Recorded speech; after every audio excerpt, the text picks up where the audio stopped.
You have found yourself on another episode of Locked On Bulls. On today's episode, me and Pat will be breaking down the Bulls' chances of coming out the play-in, Billy Donovan's expected starting five lineup, and we'll also be talking about the investigation that the NBA is doing on the Mavs. All that and more on today's Locked On Bulls. You are Locked On Bulls, your daily podcast on the Chicago Bulls, part of the Locked On Podcast Network, your team every day.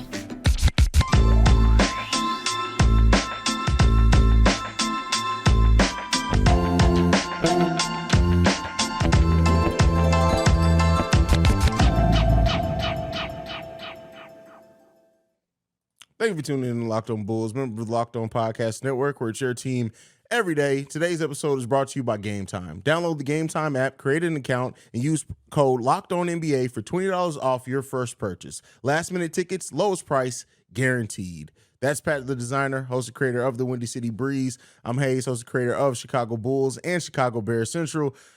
Man, Pat, first of all, let's just say our pre-recording meeting today was classic, but we're going to leave that alone. Oh, man, who's living next door? But, man, so Billy Donovan talked about a little bit about his mindset coming into this series against the Toronto Raptors, and he said this. He has considered starting Patrick Williams because of size, but he does think that in their season series during the regular season against the Toronto Raptors, they weren't out-rebounded because of size. They were out-rebounded because of technique and execution, meaning Alex Caruso is probably still going to be our starting four against one of the longest lineups in the NBA. How you feeling about that, Pat? Well, first thing, longest lineups is a anyway. What?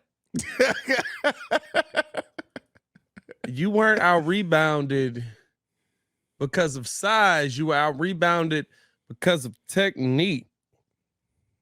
Do you think you got Dennis Rodman at the power forward position? Like what? Bro, Like, I don't even know how to respond to that, bro. Like you don't think you don't think you were out rebounded when you had a 6'10" dude standing behind a 6'6" dude because of size? How far back he's supposed to box out? At the three-point line. Apparently, bro, that's the only way with the length of these mugs' arms that they not grab and rebound. Like, what are we talking about, dog? This isn't even hard. Size matters in basketball. You got to say it quick with y'all. Y'all be clipping up mugs. Size matters in basketball, bro. Like what are we talking? Like, I can't believe that we really sit here every other week and have a debate on tall dudes. And I really can't see. I took my glasses off for real. Like we sit here and debate on tall dudes in basketball. This is basketball. They let tall dudes play in baseball. Like, what are we talking about here? Like, I don't understand it, bro. Like, I don't understand the lineup conversation here. I mean, listen, I will say this. I understand defensively that the Patrick Beverley, Alex Caruso lineup is better defensively than the Patrick Beverley, Pat Williams lineup. But realistically, defense only matters when you're playing it the first couple of times. If you're getting 4 or 5 possessions out of a play, it doesn't matter at the end of the day. That's the problem here, right? Like, I don't know, dog. I want to feel like we're going to win this game. I really do feel like the Bulls are going to win this game. But not if Billy's, I mean, that's just dumb. I'm sorry. To me, that's just dumb. Like, I don't see the logic in it. Rebounding wise, like if we were talking about defense, I can chop it up with you on that. Yeah. Okay. I see the numbers that attest to what you're saying. I don't like the lineup, but I see the numbers that attest to what you're saying. There's no way you can say it was technique that got us out rebounded here.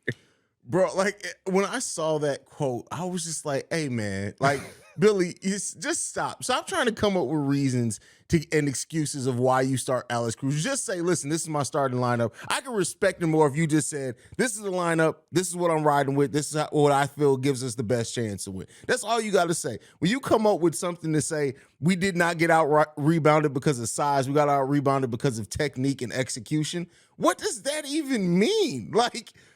I get the technique and execution part. I just don't feel like that was the reason, right? Like, what was Alex Caruso not boxing out most of that game? I felt like he was. I felt like they were long rebounds that went to the dudes that were taller. But that's the thing. Even if Alex Caruso at 6'4", 6'5", boxes out 6'5" boxes out when somebody has a 7-foot wingspan, listen. You're not getting any over the back calls when I don't even have to jump to just put my arms in front of you to get the rebound.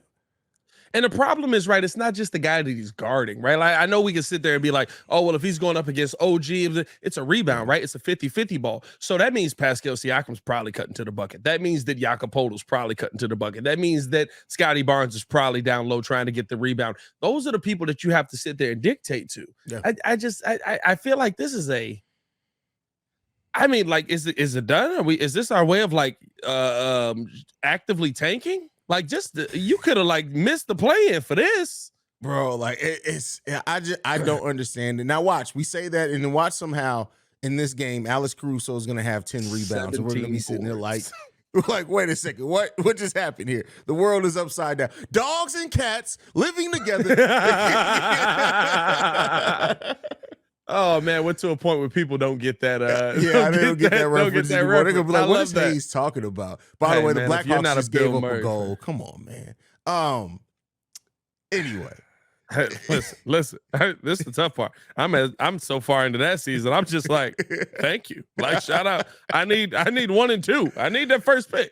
I don't know, man. Like, I think realistically, if you want to win this game, I'm not saying Patrick Williams is the answer. I think that Patrick Williams is a counter, right? And here's the thing. Starting lineup wise, it really depends on how Billy plays guys in this game, right? If you start the lineup with Alex Caruso and then you go into the game and 3 minutes in, you say, that ain't working. Let's go with Patrick Williams. You can counteract a lot of that stuff. I get how that goes. You want to start with your best defensive foot forward. I just feel like it's not a why. If you go too heavy AC, I feel like that's where the problem comes in. And they play AC like Jim Boylan played Ryan Arcidiacono. Bro, that is a great comparison. And I guess honestly, in all realism, like, as long as if we're getting out rebounded down the stretch of the game, if Patrick Williams is out there in the fourth quarter when we're battling back and maybe have a chance, okay. That's all that matters, right? Dang, so we battling back. We battling back no matter what. We're down in this game no matter what. You know how I feel, man. Like, here's the bigger question. We're battling back. We're down 15 to start. when it comes to the size, right? Do you think that is this going to be another game in which we look back and say, why did Andre Drummond only play 12 minutes when we clearly needed the rebounding? Yes, because I think Andre Drummond is at times is very. These are the games where Andre Drummond is just like, let me just do Euro steps and spin moves and floaters, and there's gonna be right. Like, I don't think there's many games that we've seen where Andre Drummond didn't actively do something that he shouldn't have been sitting for. This is very like let's be. I get the Drummond argument that a lot of people bring. You got to put Drummond back in that game, but let's be real. Andre Drummond be tweaking sometimes. That man be like, hey, yo, let me do a Euro step float from the free throw line that had a pirouette spinning. What are you doing? You know what I mean? So, like, you know what it is? I bet you Andre Drummond, when it's just him on the court practicing, I'm sure he does all those and one moves, the moves from NBA Street. Like, he can just get it. And then he's like, I can do this in the game. No, you can't. There's actually other people in front of you trying to guard you, Andre. You can't do this. Andre absolutely does the, like, when you turn the hand over back in the day, like, yeah. You know what I mean? Like, he absolutely does that one. You know what I mean?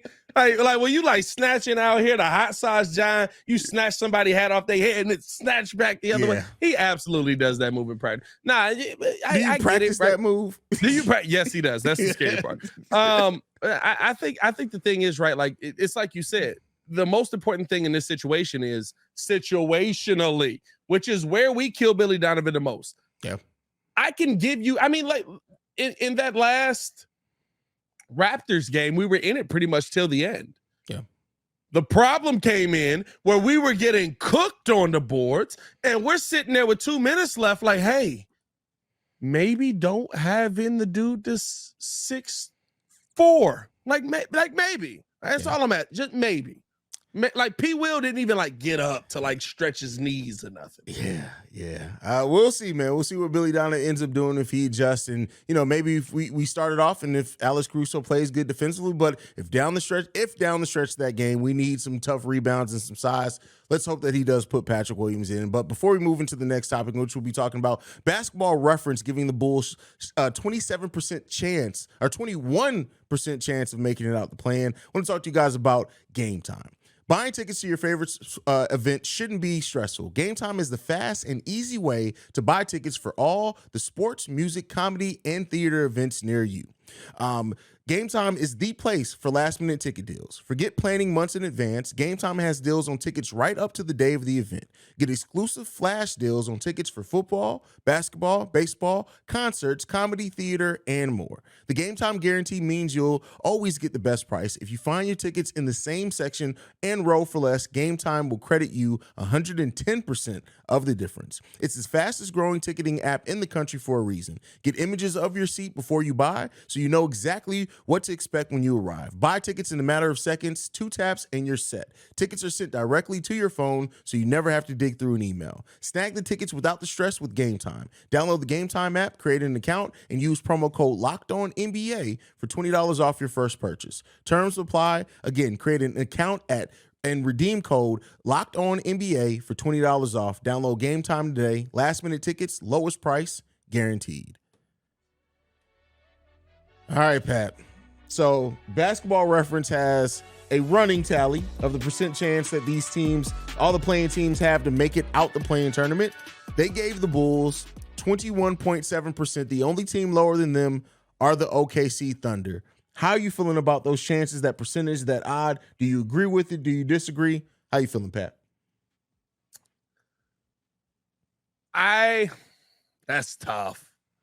Because I feel like this is the toughest game, right? Like I'm assuming a lot of that is weighed on the fact that the Bulls have to go through the Toronto Raptors. I mean, like, I don't feel like we can't beat Miami, or Miami might be tough. Miami's on a little bit of a heater, so I guess they're probably taking that into account too. I don't think Miami loses to Atlanta. I think the Bulls can beat Atlanta. I think everybody coming out of this round can beat Atlanta. Yeah, I agree with that. So I think that there's a ton on this series and the slight chance that Miami might lose to Atlanta. And to me, right, like I don't know, man. I don't feel like the scenario that's lined up for the Bulls is the worst scenario or the second worst scenario in this play-in tournament. I think the Timberwolves are playing games. Shout out to them. With suspending Rudy Gobert. I at first I was like, that's dumb. And then I was like, oh, wait, that's smart. Because the 8th seed is definitely better than the 7th. Because in the 8th seed, you play Denver. And I think everybody thinks they can beat Denver. In the 7th seed, you play Memphis. And I don't think nobody think they can beat Memphis down that low. Maybe the Lakers. You let the Lakers have that. So I think with the Bulls, right, like, I think there's so much riding on this Toronto game that I see why the percentages are what they are. I don't think many people think we can beat the Raptors. Based on kind of how the Bulls have gone into these games and set up their lineups. But I think if you get through the Raptors, the Bulls, as much as, right, like it may be a close battle, the Bulls match up well against the Hawks. Yeah, I agree. None of those games have been blowouts. Have they? No, they've all been close. No, right? They've all been game winners, if I'm not mistaken. We played them 3 times. They hit 2 on us. DeJounte hit a game winner. AJ Griffin hit a game winner. And we played them 4? Because remember the last time that we played them when we were trying to own the tiebreaker outright, we lost. It was like the last week of the season. They were like our 4th to last game. That's sad. Yeah. So we got cooked 3-1. Yep. I get the odd makers on this one. I'll say that. I understand what they're saying. I don't think that it will go down that way, but I do understand what they're saying. Yeah. The last loss was the most lopsided. Well, 123 to 105. But other than that, they were all pretty close. Yeah. Why don't I remember that? I just put it out of my memory. Like, it's been a long, tough season. I put that one away. It's been a long, tough season. Go ahead and file that one away. Take that with you. But yeah, man, so I understand the percentages. I definitely understand them. And I think that it just really brings home how inconsistent the Bulls have been all this season. I think that's really what it boils down to. So when it all comes down to it, it's just the Bulls got to show it. And can the Bulls win the game? Yeah, they can. We know that they can. They can beat anybody.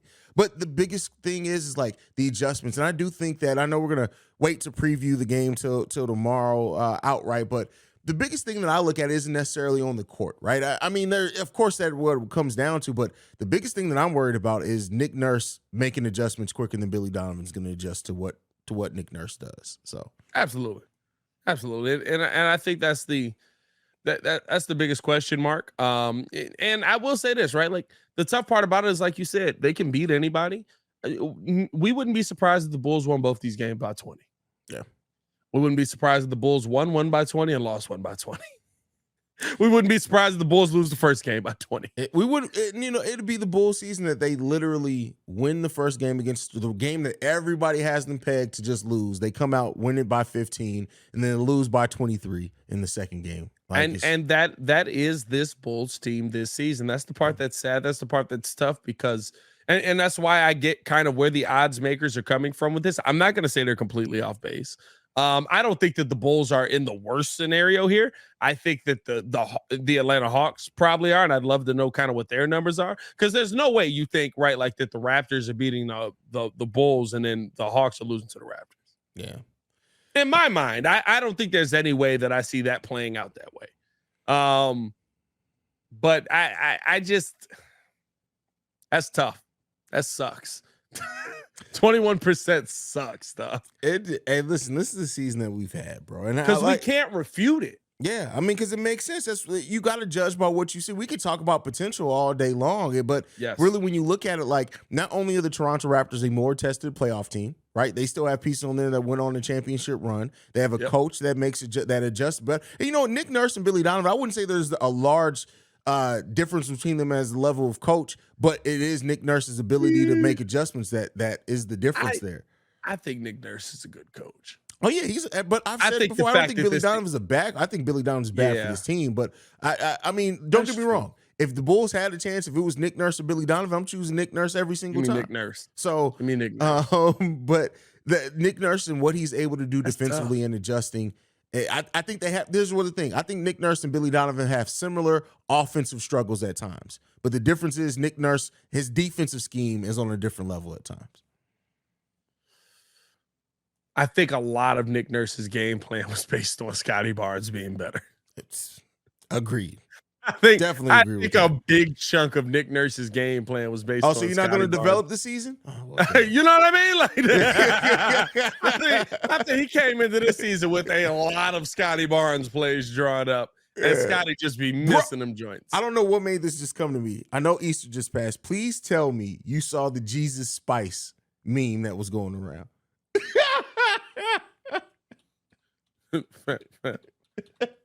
Is there a correlation?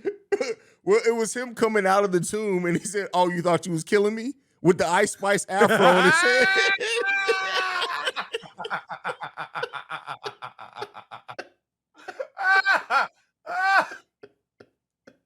Hey, it still really didn't apply, but I'll allow it. I don't know. I have no idea how that fit into this episode. I have no idea at all. Hey, welcome to Play-In Bulls, bro. Welcome to the Play-In Chicago Bulls. Well, legitimately, I have no idea what's going on anymore, bro. Oh, you thought you was killing me? I don't know why that cracked me up, bro, so bad. I'm sorry. I just completely disrailed the actual basketball conversation with that. I apologize. Before we get into this final topic, listen, the scandal that happened with the Chicago Bulls being involved in it, man. We do got to tell you guys about Prize Picks, man. Here's the thing about Prize Picks. It is so good as far as daily fantasy goes. You want to know why? Because you can pick 2 to 6 players, and if they score more or less than their prize picks projections, you can win up to 25 times your own money on any entry. No competing against other people. It's just you versus projection is available. Prize Picks offers projections on any sport, including NBA, NFL, MLB, NHL, PGA, college football, men's college basketball. I mean, you go all the way down to MMA. If you was betting on Izzy, which if you wasn't, I mean, that was crazy out here. You could have won your money 25 times. Entries can be made in 60 seconds or less. It's that easy, safe, fast. Withdrawals currently operational in over 30 states and Canada. All you got to do is download the Prize Picks app or go to prizepicks.com to sign up and play daily fantasy sports. First-time users can receive 100% instant deposit match up to $100 with promo code Locked On. If you deposit $100, Prize Picks will give you $100. If you deposit $50, they give you $50. Don't forget to enter the promo code Locked On and sign up for an instant deposit match up to $100.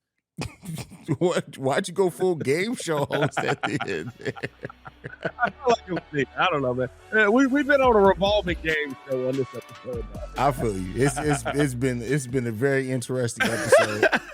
Oh man. So the Dallas Mavericks are being investigated by the NBA, quote unquote, because of the surrounding circumstances of them deciding to sit players in their game against the Chicago Bulls. Now, here's the thing. Me and you talked about this already a little bit. All they need to do is just take a picture of Mark Cuban fighting his laugh, send it to him, and be like, "Now you know what this is, right? Come on, do we even need to do this?" Like, hey, that man said, Mark Cuban literally said, "Dang it!" Like, did he clutch his pearls mid-laugh in that bud, bro? Like, what? Like, what are we talking about here, dog? Like, are we really sitting here having? And here's the thing. And not only that, hey, listen, J Kidd, no common sense, bro. Like no. Like J Kidd just proved that he's not the person that you take with you when you do any dirt. Hey, listen, shout out to J Kidd for not having the ability to lie, but I mean, bad situation to not be. And he just threw everybody else under the bus with him. Yeah. He basically literally was just like, hey, listen, man. So I was going to play Luke in the second quarter, but then they told me I couldn't. So now do with that what you will. Like, dang, bro, you just gonna throw the whole Dallas Mavericks organization under the bus. I'm gonna be honest with you. I think people are underselling this. I think to get rid of tanking with a lot of the measurements that the NBA has gone to, if they really want to get rid of these kind of tanking decisions, take the pick they were supposed to get. Take the pick, the whole entire pick. Whole pick, just the one. Now you know that the thing about that completely changes the outlook of the NBA draft. Yep. Don't mess up. Don't F up. That I mean, like, if we're being realistic about it, and maybe that is extreme, but then why are we having the investigation? I feel you. Right, like there was this big investigation into the Chicago Bulls when they sat there and reached out to Lonzo Ball pre-draft, and the terms were drawn up at the previous trade deadline, and then those terms were used to make it so that Lonzo Ball could become a Chicago Bull when the Bulls traded for him, and we lost a second-round pick. So if you really want to sit there and have this like strong stance on NBA tanking, especially with all the rules that have come out based on the Chicago or based on the NBA kind of going with this play-in tournament, based on going with a lot of the changes that are going to be happening in the new CBA, 65 games mandatory for the for you to win awards and different things like that. Then stand on it. Take away the Dallas Mavericks pick. And that might upset Dallas Mavericks fans. I'm not saying that this is the way that but like the NBA, it's not really even geared towards Dallas. The NBA likes to talk out of one side of its neck but do the other. I feel that. I understand completely where you're coming from with that. So I understand the mindset behind it, everything. I don't, that would be setting such a precedence for the NBA that I don't know if they're ready for the not necessarily repercussions, but keeping up that same level. Then what are you going to do? You're going to take away a team's pick every year because teams are going to still tank, right? Well, So- I think it's the outright obviousness of it, I guess. Right? Like, remember when this started, it was Greg Popovich. Like, everybody always talks about Greg Popovich started load management. It's like, yeah, Greg Popovich started this like 5 games before the playoffs started. He wouldn't play anybody for the last 5 games. That is not an entire season of games. That's not right. Like somebody sitting every 4th game of the season. That's not somebody literally sitting players so that they're not able to be competitive in a basketball game. That's not what that is. And so to me, right, like if you're going to try and this is what Adam Silver, this is what the NBA has tried to eliminate by doing it in a roundabout ways. Why are we sitting here beating around the bush? You take away one draft pick. Who's going to do it again? Yeah. I mean, I feel where you're coming from. Because this pick is going to be what? It's going to be like 15 or something like that, ain't it? I mean, no, the thing it might be higher than that because they missed. Than that. Yeah, they may be higher than that. They have a chance to literally get a top 10 pick. So I would literally say you thought you were going to get that player. If I'm the NBA commissioner, because you did basically literally a blatant slap in the face and thought you were getting away with it in a slick way, and you allowed Luka to play to appease him and his contract and him being able to go out there and try, and so that you could say that you did compete in the game. No, I'm not going to sit there and let you do that, because at that point it's semantics. Listen, I love it, bro. And I would never be mad at the NBA for actually setting a standard of expectations. Like, and so, you know, what they do with this investigation, because it was so blatant and because the head coach basically admitted, like, yeah, that's what happened here. It's just going to be interesting. I had the gun and I had it pointed at him, but I ain't robbed nobody. Like, why would I do that? I have standards here.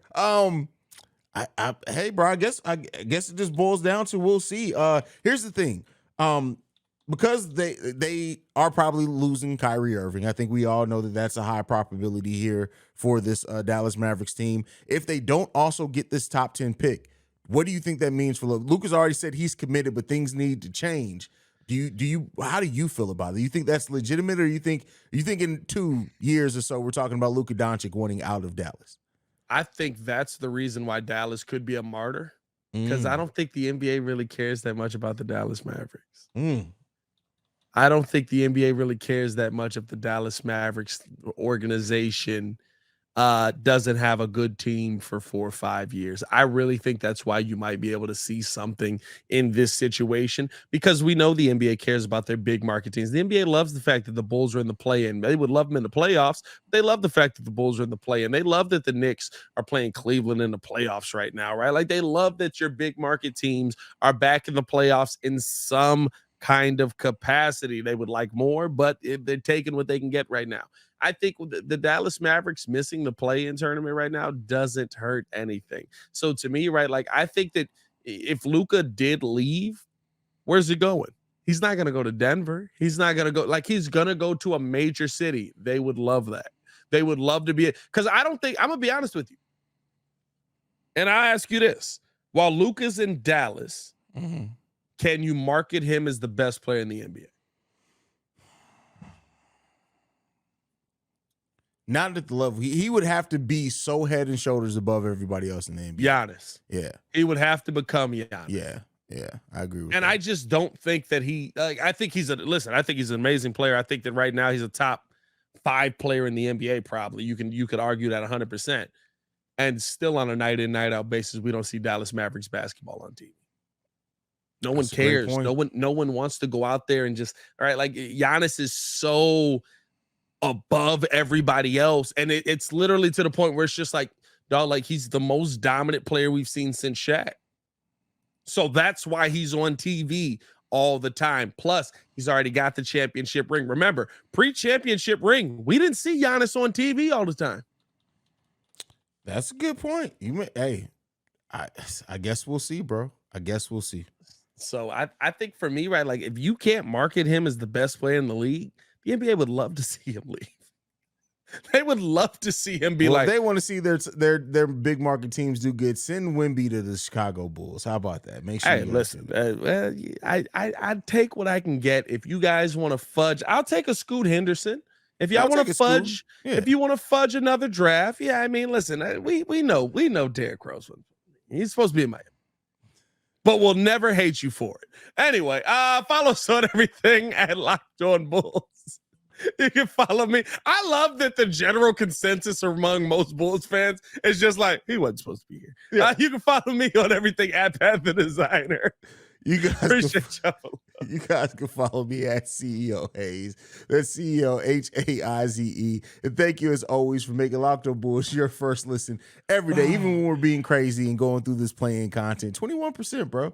21%. That one hurt. That one hurt. That hurts. They're not wrong, but it hurt. But thank you for making Locked On Bulls your first listen. Now for your second listen, go and check out Game to Game NBA. All the latest news, analysis, game breakdowns, everything that you can find, especially with playoff time at Locked On NBA. You can find them on the Odyssey app, YouTube, or wherever you get your podcasts. For Pat the Designer, I'm Haize. This has been Locked On Bulls. We out this mug.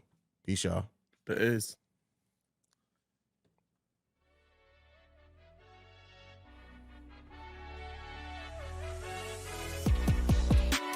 Jesus Spice.